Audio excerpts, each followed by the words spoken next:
Hi, folks. Thanks so much for getting together this evening. I met Andrew Applebury on Tuesday, February 3rd at the Johnson County Republican Women's Candidate Forum. And I have to say, I was pretty darned impressed by what I heard. Now, there's one candidate with extensive law background, not adjudicating the law, but involved in the legal system. And another candidate has law enforcement background. And Andrew has neither of those.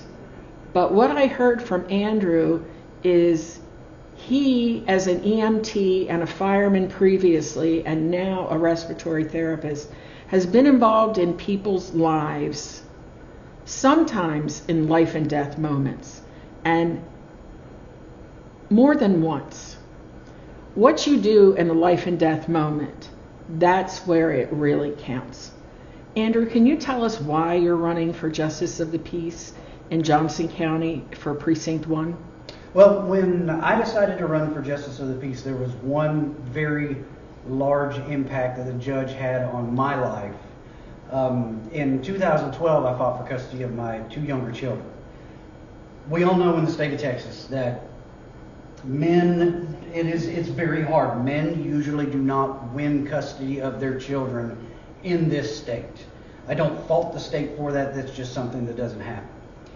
When we went into court, I actually had a traveling judge. To this day, I don't remember where it came from. I don't remember his name. I have it on the paperwork, obviously.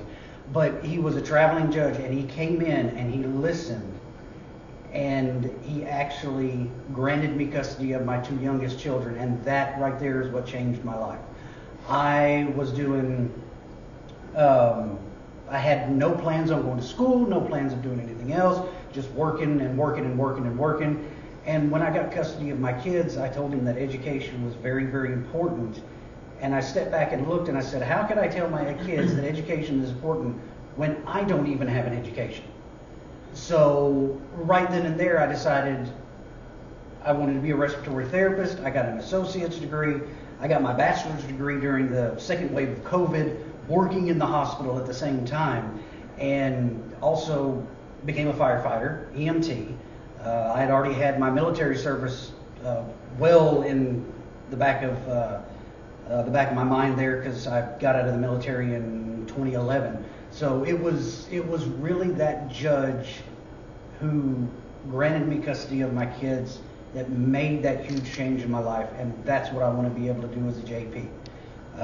Yes, a JP hears tickets, landlord disputes, and different other stuff like that. Some people might look at it and go, oh, that's not a very big life-changing event. But it is. It really is. A lot of times with the JP court, that's the first time that anyone ever goes in and has to do anything with our court system. They call the JP court the People's Court because that's what it is. A person can go in there, represent themselves, and actually have their voice heard. And if I can be that JP that has that 16-year-old that gets their first speeding ticket, who is so scared they don't even know what's going on, but I can understand and be that person that changes their life, that's what I want to do. And that's why I'm running for Justice of the Peace here in Precinct 1. Thank you.